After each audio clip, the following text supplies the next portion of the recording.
바벨탑 사건 후에 거의 모든 인류가 다 하나님을 잊어갈 즈음에 하나님은 한 사람 아브라함을 택하시고 그의 후손을 통해서 한 민족이 형성되게 하시죠. 이스라엘 민족이 이렇게 형성이 되고, 그리고 이제 이스라엘 백성들이 애굽에서 번성한 후에 이제 애굽을 땅을 떠나서 출애굽한 이후부터 이제 구약 이스라엘 공동체 시대가 시작이 되죠. 그리고 구약 시대가 마감하고 예수님 오셔서 십자가를 지심으로 구속 사역을 이루시고 승천하신 후에 이제 교회 시대가 시작이 되게 되죠. 그래서 교회 시대가 시작되면서 가장 중요하게 제시된 것이 무엇이죠? 그것은 위로부터 능력으로 입혀지라, 그것이었죠. 누가복음 24장 48절에서 49절에 너희는 이 모든 일의 증인이라. 볼지어다 내가 내 아버지께서 약속하신 것을 너희에게 보내리니 너희는 위로부터 능력으로 입혀질 때까지 이 성에 머물라 하시니라. 너희는 이 모든 일의 증인이다. 십자가 사건 이전과는 조금 다릅니다. 십자가에서 예수님께서 모든 것을 다 이루셨습니다. 모든 우리의 인류의 구원 사역을 다 이루셨기 때문에 너희는 이제 이 모든 일의 증인이다. 그래서 예수 믿는 사람들을 다 증인으로 부름을 받았습니다. 너희는 이 모든 일의 증인이고, 그리고 이제 그렇기 때문에 너희는 위로부터 아버지께서 약속하신 것을 덧입으라. 위로부터 능력으로 입혀질 때까지 이 성에 머물라. 그렇게 말씀하시죠. 또 사도행전 1장 8절에서도 오직 성령이 너에게 임하시면 너희가 권능을 받고 예루살렘과 온 유대와 사마리아와 땅끝까지 이르러 내 증인이 되리라 하시니라. 아멘. 두 가지를 말씀하는 거죠. 증인이 돼야 된다. 그리고 성령으로 입혀지라. 그리고 그렇게 성령께서 임하심으로 말미암아 교회 시대가 시작이 되게 됩니다. 그래서 우리가 지금 교회 시대를 살아가고 있습니다. 그리고 이 교회 시대도 이제 맞춰지게 되죠. 인류 역사가 끝날 시점에 이제 교회 시대는 마감을 하게 됩니다. 그리고 그렇게 교회 시대가 맞춰지는 때에 대해서도 가장 중요하게 제시되고 있는 것 역시 성령을 받으라는 것인 것을 보게 됩니다. 이것은 마태복음 25장에 나오는 열처녀 비유에서 잘 보여주고 있죠. 열처녀 비유는 교회 시대가 맞춰지게 되는 주님의 재림 때에 대한 비유입니다. 그래서 열처녀 비유가 마태복음 25장에 나오는데 24장에서 마지막 때의 징조에 대해서 주님께서 말씀하시고 나서 이제 25장 열처녀 비유를 말씀하죠. 그래서 이 열처녀 비유를 보면 그 25장 1절에 그렇게 시작을 합니다. 그때의 천국은 마치 등을 들고 신랑을 맞으러 나간 열처녀와 같다 하리니, 그렇게 시작을 합니다. 그때에 주님의 재림 때 신랑이 올 때죠. 그때에 천국은 마치 등을 들고 신랑을 맞으러 나간 열처녀와 같다 하리니, 그렇게 그때의 주님의 재림의 때를 가리킵니다. 그리고 그때 우리가 잘 아는 대로 오시는 신랑을 맞이하여 천국에 들어갈 수 있었던 사람은 기름을 충분히 준비했던 슬기로운 5 처녀만 천국에 들어가게 되면 신랑을 맞이하고 천국에 들어가게 됩니다. 그리고 나머지 5 처녀는 신랑을 기다리기는 했으나 기름이 부족했기 때문에 천국에 들어가지 못했다. 그렇게 말씀을 하죠. 그리고 이 기름은 당연히 성령님을 상징하는 것입니다. 그래서 이처럼 교회 시대가 시작될 때에도, 그리고 교회 시대가 맞춰질 때에도 가장 중요하게 제시되고 있는 것은 성령님인 것을 보게 되죠. 성령으로 덧입혀라. 성령 임하심으로 교회가 시대가 시작되고, 그리고 교회 시대가 마칠 때에도 너희가 성령의 기름이 충만해야 된다. 충분히 돼야 된다. 그렇지 않으면 신랑을 맞이하지 못하게 된다. 그렇게 말씀하고 있는 것을 보게 됩니다. 그렇기 때문에 교회 시대 전체 동안에 가장 중요한 항목이 성령으로 충만한 것이고 성령의 능력을 덧입는 것이라는 것을 우리는 보게 되지요. 교회 시대 전체 동안에 있어 가장 중요한 게 성령님이십니다. 우리가 성령 충만받고 성령의 능력을 덧입는 것, 이것보다 더 중요한 것이 없습니다. 교회 시대 전체를 통해서. 그래서 우리가 가장 힘써야 될 것도 두말할 필요 없이 성령을 구하는 것입니다. 그래서 성령으로 충만하고 성령의 권능 가운데 행하도록 해야 되는 것인 줄로 믿습니다. 그래서 우리가 아직까지 그렇게 성령을 충분히 구하지 못해서 그런 충만함과 그런 능력이 없다 할지라도 우리가 낙심하지 아니하고 지금부터라도 하면 될 줄로 믿습니다. 이전 것은 잊어버리고 지금부터 새로 시작을 하는 것입니다. 늦었다고 생각할 때가 가장 빠른 때라는 말씀도 있고, 처음에 잘했다가 막판에 흐지부지하는 것보다는 차라리 처음에 잘못했더라도 나중에 확실하게 하는 것이 훨씬 더 좋은 것인 줄로 믿습니다. 그래서 우리가 그렇게 성령을 구해야 되는데, 여기에서 성령 세례와 성령 충만은 어떻게 다르는가?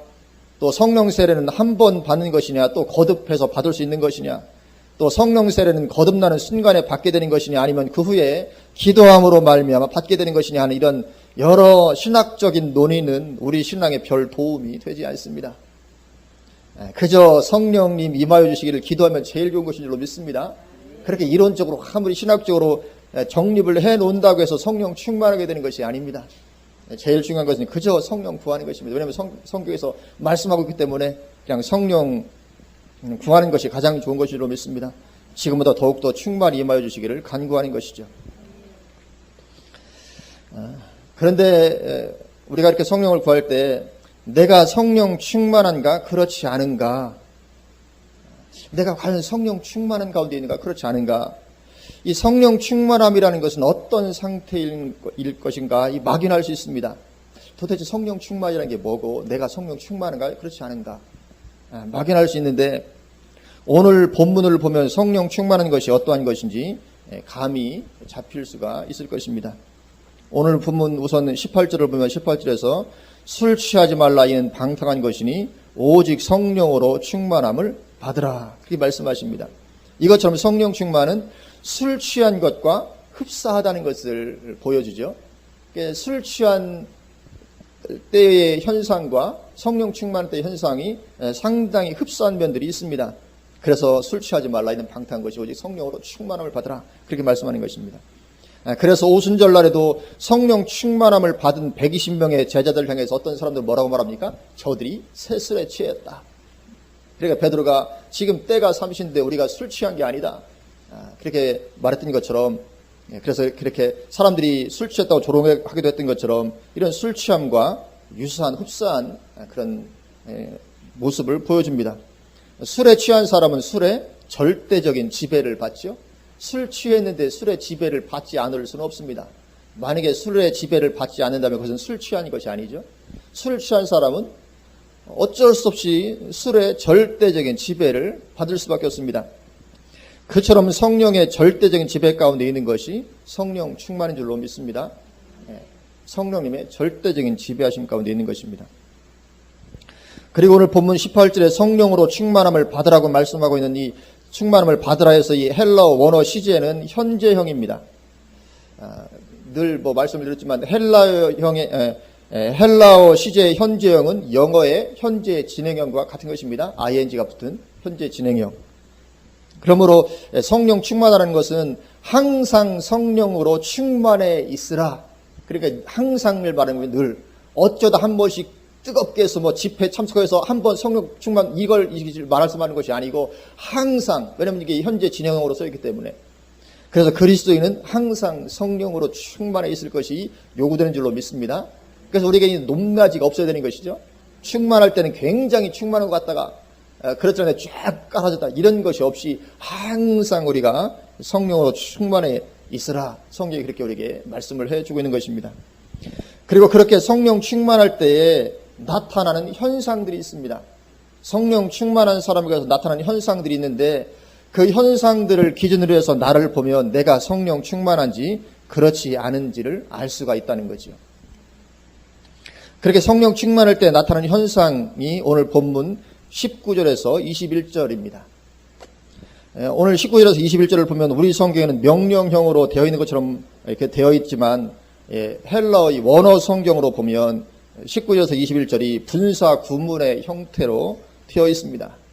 영어 공부하신 분들 다 아시죠? 분사 구문의 형태가 어떤 의미인지. 이 분사 구문의 형태로 되어 있어서 이 18절에 성령으로 충만함을 받으라 이것을 수식하는 그런 형태로 되어 있습니다. 그래서 19절에서 21절이 우리에게 너는 이렇게 해, 이렇게 명령하는 것이 아니고 이것이 18절을 수식하는, 성령 충만함을 수식하는 형태로 문법적으로 그렇게 헬러가 되어 있습니다.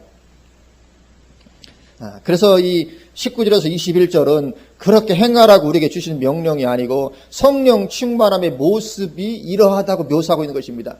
너희가 성령 충만을 받으라. 그런데 이 성령 충만 어떠냐? 19절부터 20절 이러한 모습이 이게 성령 충만인데 이러한 모습이 있는 그런 성령의 충만함을 받으라. 그렇게 말씀을 하고 있는 것입니다. 그래서 19절에서 21절에 이러한 모습 가운데 내가 지금 있다면 그것은 내가 지금 성령으로 충만하구나. 그것을 알 수 있는 것이고, 만약에 이러한 모습 가운데 있지 못하다면 나는 지금 성령으로 충만하지 않구나. 그래서 우리가 알 수 있는 것입니다. 왜냐하면 이 19절에서 21절이 성령 충만함의 모습이기 때문에 그렇습니다. 19절, 우리 19절만 우리 다 같이 한번 한 목소리로 봉독하시겠습니다. 시와 찬송과 신령한 노래들로 서로 화답하며 너희의 마음으로 주께 노래하며 찬송하며. 아멘. 이것이 성령 충만함의 첫 번째 모습으로 제시를 하고 있습니다. 뭡니까? 찬송이죠. 찬송이 입에서 막 흘러납니다. 시와 찬송과 신령한 노래들로 서로 화답하고 마음으로 주께 노래하고 찬송하고. 그냥 입에서 찬송이 막 흘러나옵니다. 입에서 뿐만 아니라 마음이죠. 너희의 마음으로 주께 노래하며. 그러니까 입에서 마음에서 주님을 향한 찬송이 막 흘러나오는 것입니다. 이것은 술 취한 사람들도 똑같잖아요. 술 취하면 사람들은 흥얼거리게 되어 있습니다. 그렇죠? 이 자동입니다. 술 취하면 사람들은 흥얼거립니다. 밤길 혼자 가면서도 뭐가 좋은지 떠들썩하고 흥얼거리고 그렇죠. 술 취하면. 왜 그렇습니까? 술 충만해서 그런 것이죠. 술 충만해서.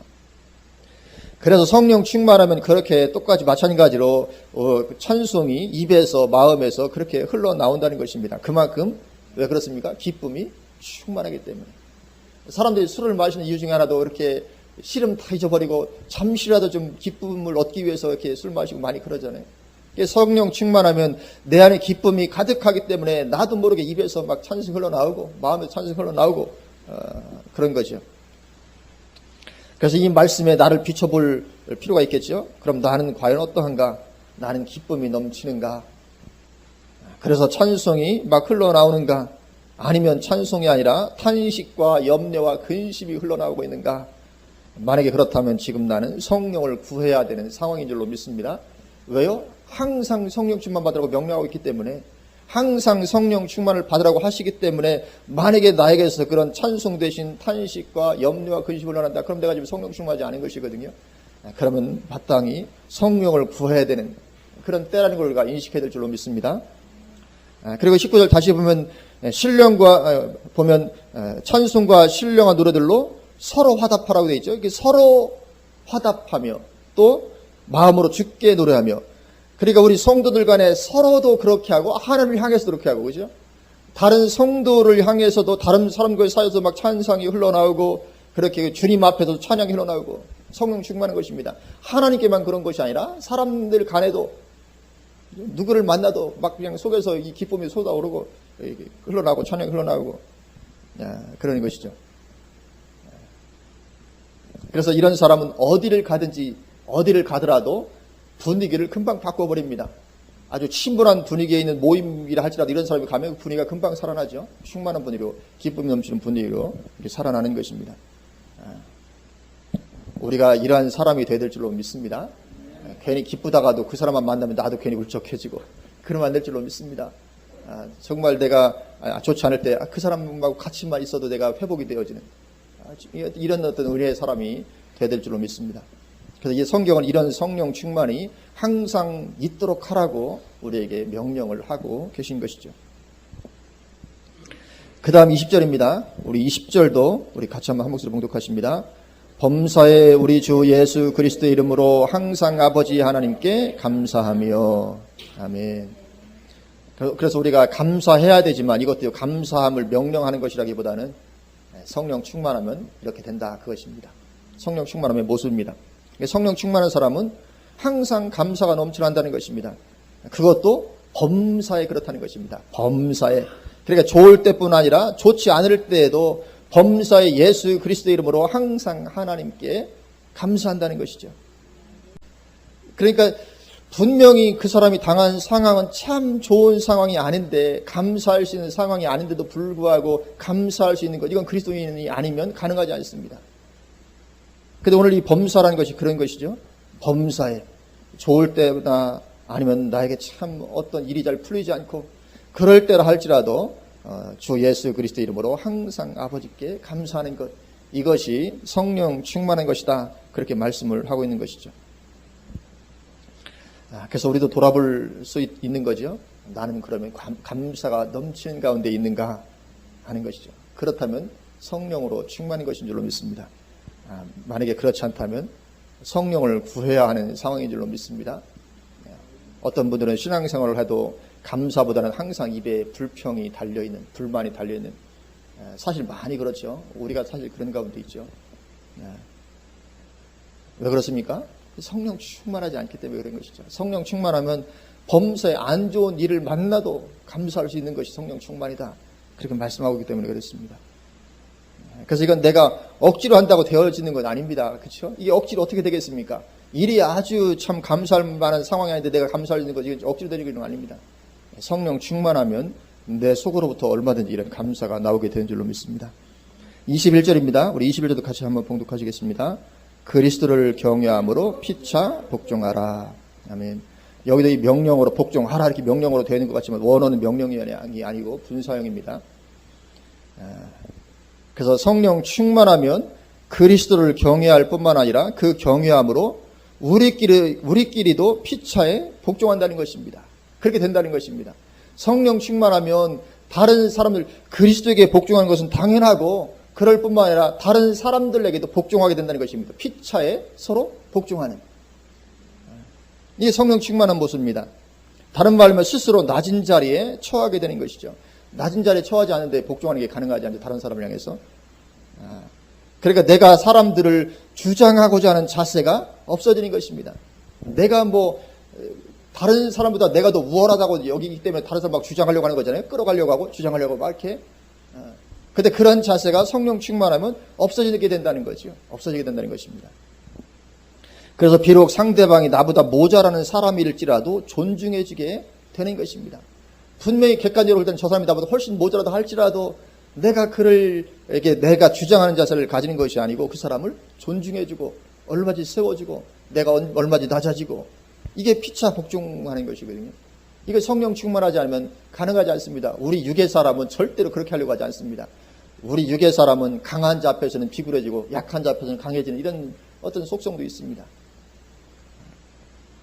그런데 성령 충만하면 그리스도를 경외하기 때문에 피차 복종합니다. 왜냐하면 저 사람도 주님께서 피 흘려 사신 예수님의 피값으로 사신 사람인데 얼마나 위대합니까? 주님의 피값으로 구원받았다는 것이.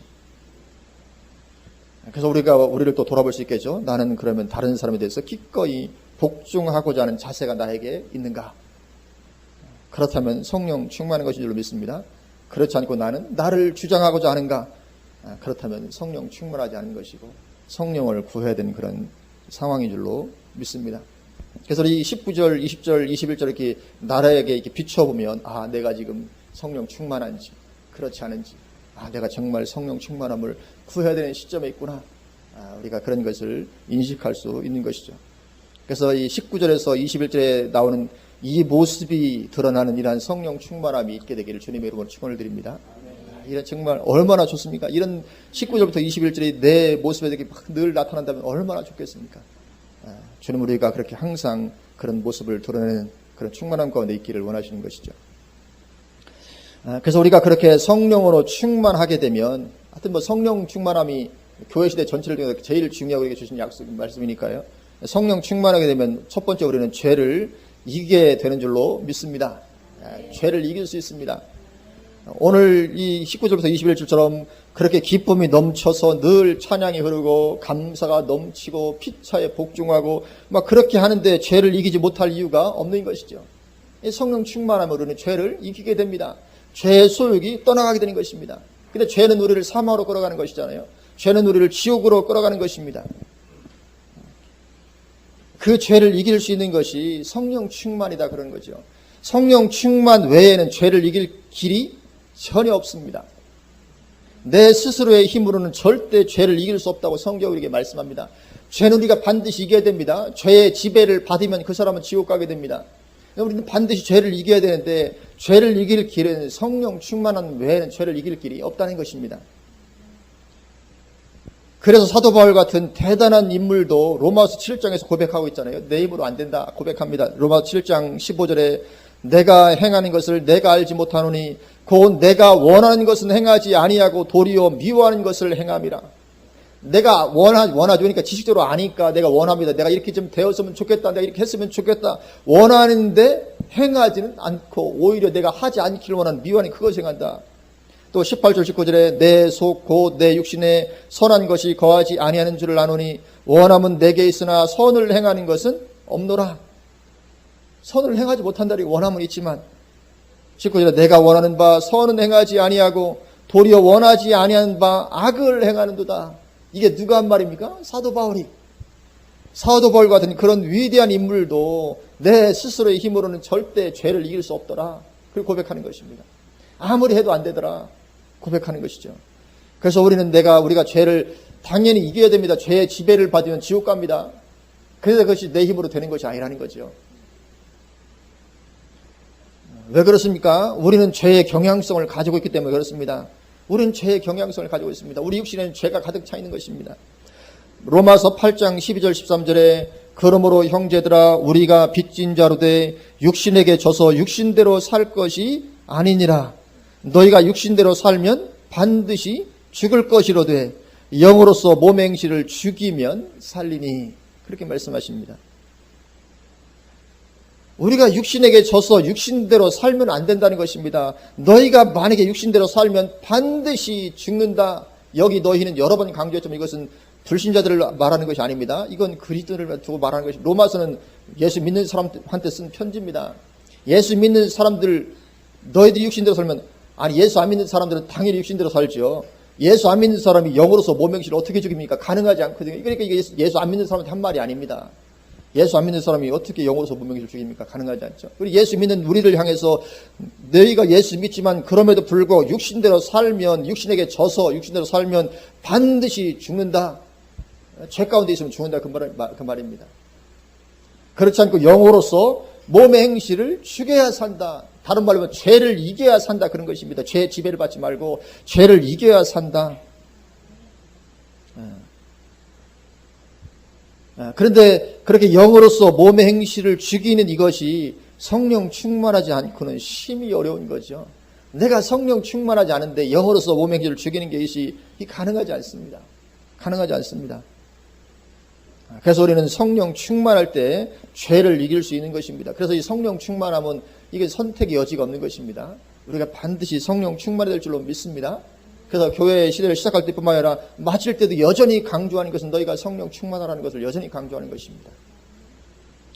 둘째로 우리가 성령 충만할 때 우리는 어떤 환난과 핍박도 이길 수가 있게 되는 것이죠. 이 환난과 핍박이 우리 그리스도의 삶 가운데 다가오잖아요. 이건 뭐 어쩔 수 없이 다가옵니다.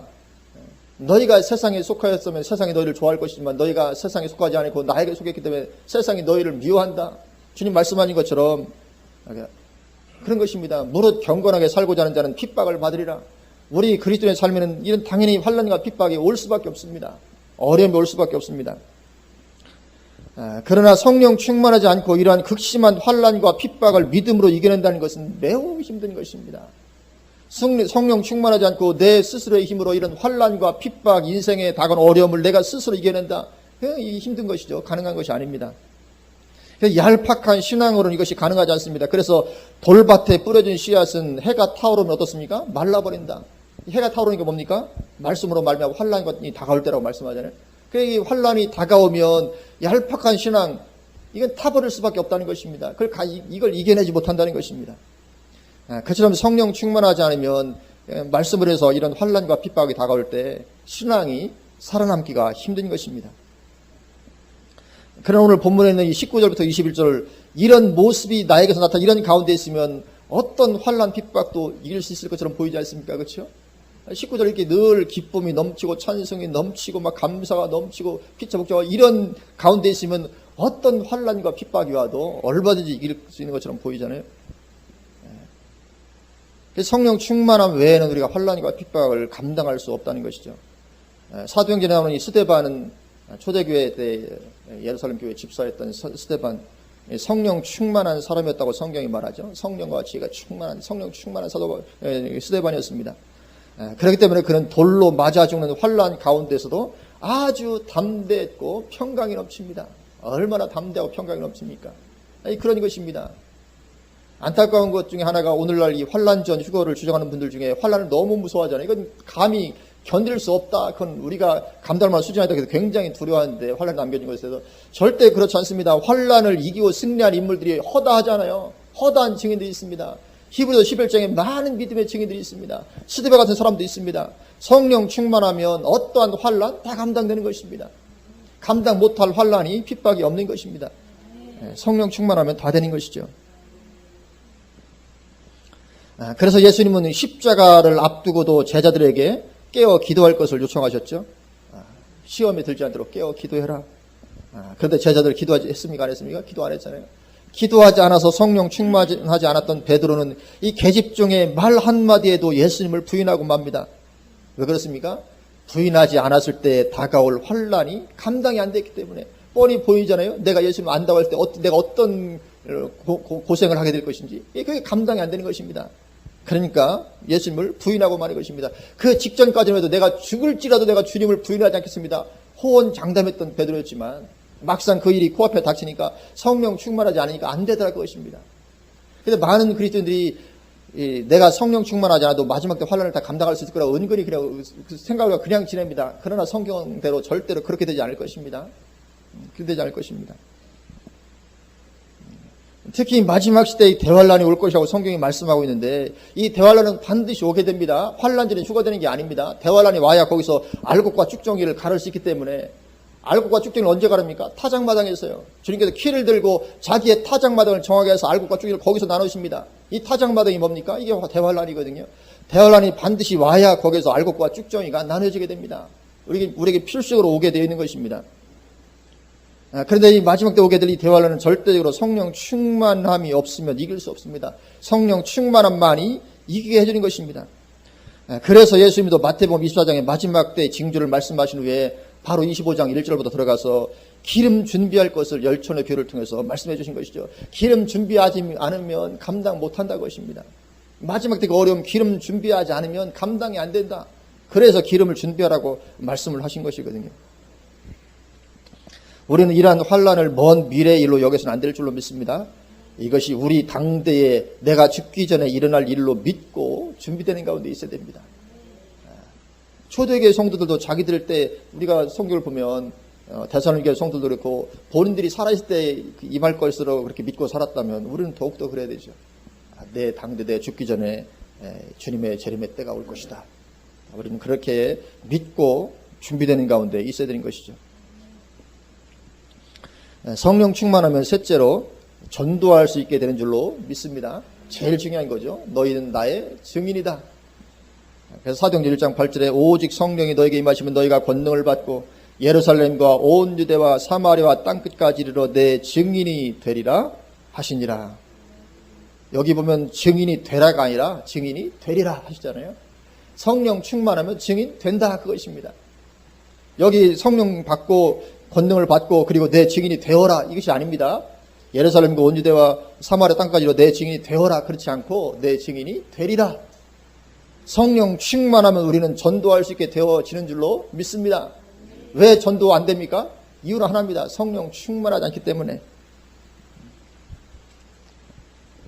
그래서 그만큼 전도에는 성령 충만함이 필수인 것이죠. 우리가 성령 충만받고 전도해야 될 줄로 믿습니다. 물론 우리가 성령 충만하지 않으니까 뭐 커피도 타주고 여러 가지 하면서 전도하는 것 물론 필요하고 좋은 것이지만 정말 좋은 것은 성령으로 전도하는 것입니다. 그래서 사도 바울은 내가 말과 지혜 아름다운 것을 하지 않았다고 말하잖아요. 사도 바울은 절대로 그런 식으로 내가 전도하지 않았다. 말과 지혜 아름다운 것을 하지 않고 오직 성령의 나타남과 능력으로 내가 했다. 그래서 너희의 믿음이 사람의 지혜에 있지 않고 하나님의 능력이 있도록 하기 위해서 내가 그렇게 전도했다. 그래서 오늘날은 그런데 성령을 구하지 않으니까 성령이 없으니까 전도는 해야 되겠고 그러니까 할 수 없이 여러 가지 방법들 무수한 방법들이 나오는 것입니다. 그 이유는 단 하나입니다. 왜냐하면 성령 충만하지 않기 때문에. 물론 그 자체가 나쁜 건 아닙니다. 우리는 해야 되지만 그러나 정말 중요한 것은 성령 충만하면 전도는 자동으로 되어진다는 것입니다. 그런 줄로 믿습니다. 성령 충만하면 전도는 자동입니다. 오늘 본문 이 19절부터 21절 이런 모습이 이런 가운데 있으면 저절로 전도가 되어질 것 같지 않습니까? 전도가 저절될 것 같잖아요. 누가 봐도 그 사람이 늘 감사가 넘치고 기쁨이 있고 막 찬송이 나오고 피자 복종하고 앉아 있고 사람들 섬겨주려고 하고 뭐 직장에 가서도 그렇게 하고 학교를 가든지 어디 가든지 그런 모습이 있으면 이건 전도는 뭐 저절로 될 거라고요. 전도는 저절로 되는 것입니다. 예, 전도가 안 될 리가 없는 것이죠. 그래서 이런 성령 충만한 사람은 크게 노력하지 않아도 전도가 되어지게 되어 있는 줄로 믿습니다.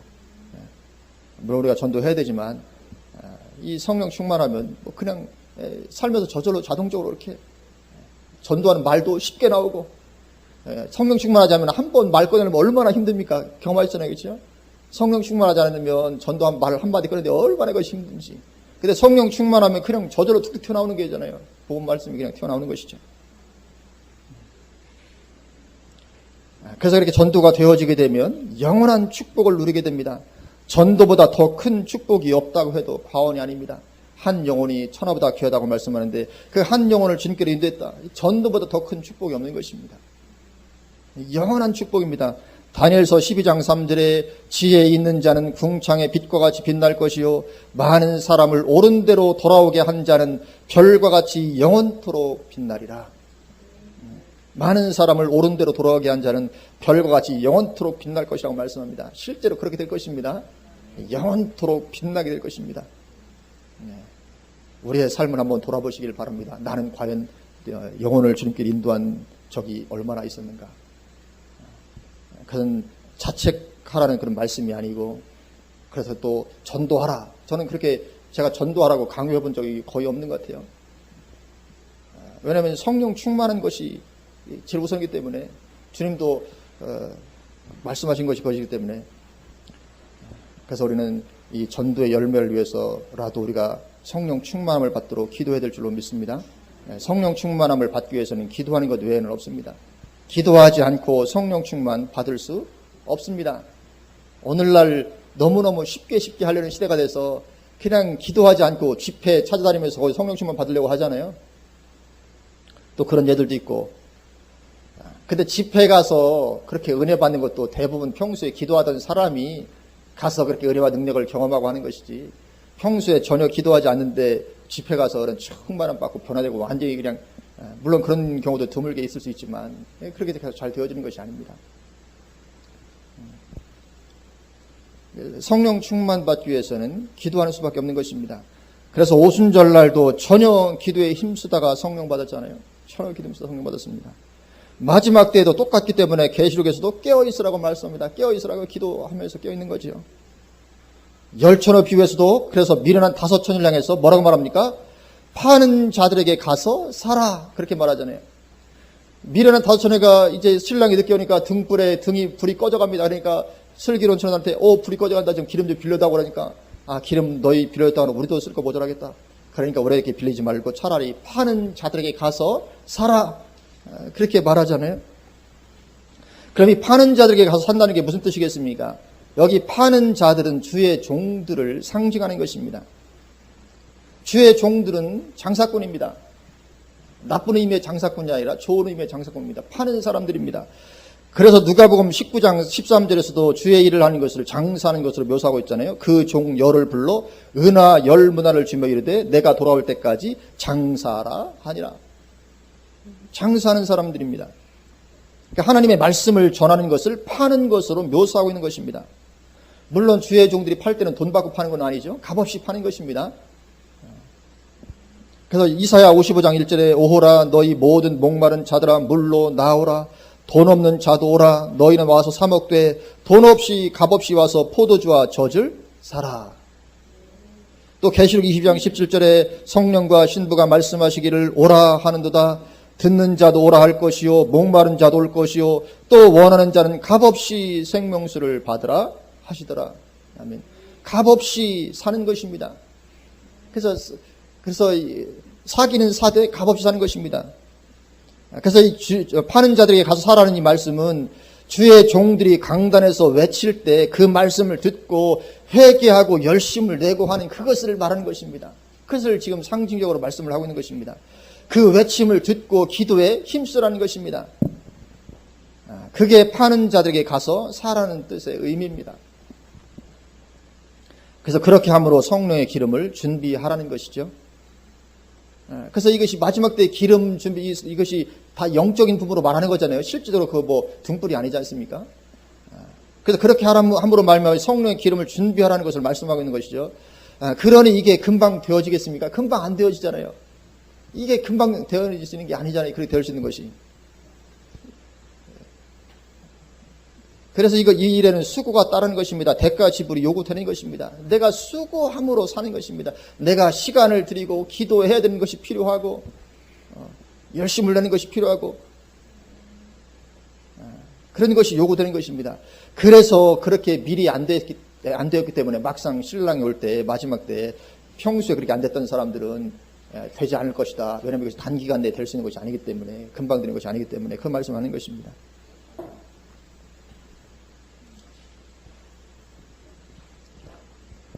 그래서 기도 외에는 이런 성령의 기름을 준비하는 수가 없는 줄로 믿습니다. 내가 기도하지 않으면서 어디 집회 가서 그냥 쉽게 내가 성령 충만 받으리라 꿈을 버리셔야 될 줄로 믿습니다. 절대로 그것이 그렇게 되는 것이 아닙니다. 그리고 또 이 파는 자들에게 가서 사라고 말씀하는 것에는 혼자 기도해서 될 것도 아니라는 그런 의미도 내포하고 있습니다.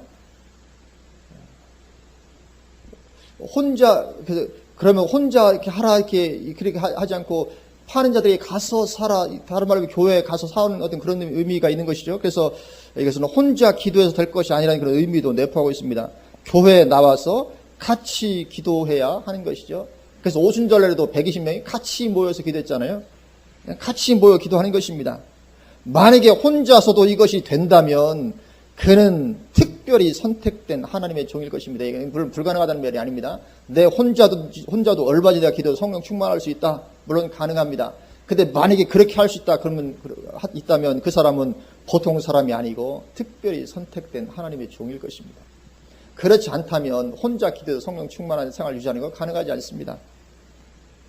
그래서 내가 만약에 그런 정말 하나님의 선택된 그런 인물이 아니라면 혼자서 기도하는 것은 가능하지 않기 때문에 일단 교회에 나오는 것부터 시작해야 될 줄로 믿습니다. 기도가 되든지 않든지 일단 교회에 나오는 것부터 시작하는 것입니다. 나와서 앉아서 그렇게 기도 안 되더라도 하루 이틀 이제 하다 보면 결국은 은혜가 부어져서 기도가 되게 되어 있는 줄로 믿습니다. 그래서 집에서 혼자 해봐야지 많이 시도를 해봤을 것입니다. 결국은 되는 것 같아 안 되잖아요. 만약에 집에서 그래도 충만한 신앙을 유지할 수 있다. 그런 분은 얼마든지 어디에 내다놔도 선구제 혼자 떨어뜨려놔도 얼마든지 승리하는 하나님의 종이 될 수 있는 것이죠. 만약에 그렇지 않다면 우리는 일단 교회에 나와서 기도해야 될 줄로 믿습니다. 우리는 성령 충만해야 될 줄로 믿습니다. 성령 충만하되 항상 충만해야 되는 것이죠. 이것이 현정으로 기록되어 있기 때문에 그렇습니다. 그렇게 우리는 성령 충만함으로 죄를 이기는 것입니다. 시대를 이기는 것입니다.